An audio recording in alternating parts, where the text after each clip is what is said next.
আসসালামু আলাইকুম। সবাই কেমন আছেন? আপনারা বোধহয় সকলেই জানেন নোয়াখালীর হাতিয়ায় আমাদের এক বোনকে ধর্ষণ করা হয়েছে। সে ৩ সন্তানের জননী।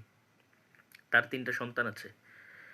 তো তাকে ধর্ষণ করা হয়েছে কেন জানেন? তাকে ধর্ষণ করা হয়েছে শুধু সে বিএনপির বিপক্ষে ভোট দিয়েছিল শাপলাকলিকে, মানে এনসিপিকে। এটাই তার অপরাধ। আমি এখন ভাবছি তার সন্তানদের কথা। তারা যখন বড় হবে, তারা যখন জানতে পারবে বা তারা যখন যারা এখন বোঝে তাদের ৩ সন্তানদের মধ্যে যখন তারা জানতে পারবে তাদের মাকে এইভাবে অত্যাচার করা হয়েছে, তখন তাদের মানসিক অবস্থাটা কী? আমি এইটা ভাবছি বারবার। তো বিএনপির যারা এই কাজটা করলো, মনে আছে আপনাদের মার্কা ভোট দিয়েছিল বলে আওয়ামী লীগ সেম একই কাজটাই করেছিল? আপনারাও কিন্তু সেম একই কাজটাই করলেন। মানে আমার খুব খুব খারাপ লাগছে আমার।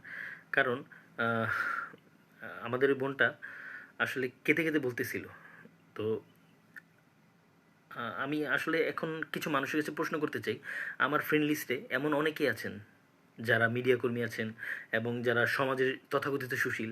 তারা যখন যে কোনো একটা মানে শহরের কোনো ওয়েস্টার্ন বা যে কোনো সমাজে উচ্চবিত্ত কোনো মেয়ের উপরে যখন কোনো একটা আঘাত হয় বা কোনো একটা অপমানজনক কথা হয়, তখন সেটা নিয়ে একদম তোলপাড় করে ফেলেন।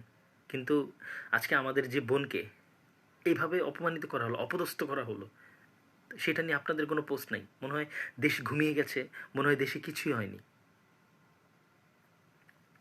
কেন? সেই মানুষটা আপনাদের মতো ধনী না বলে?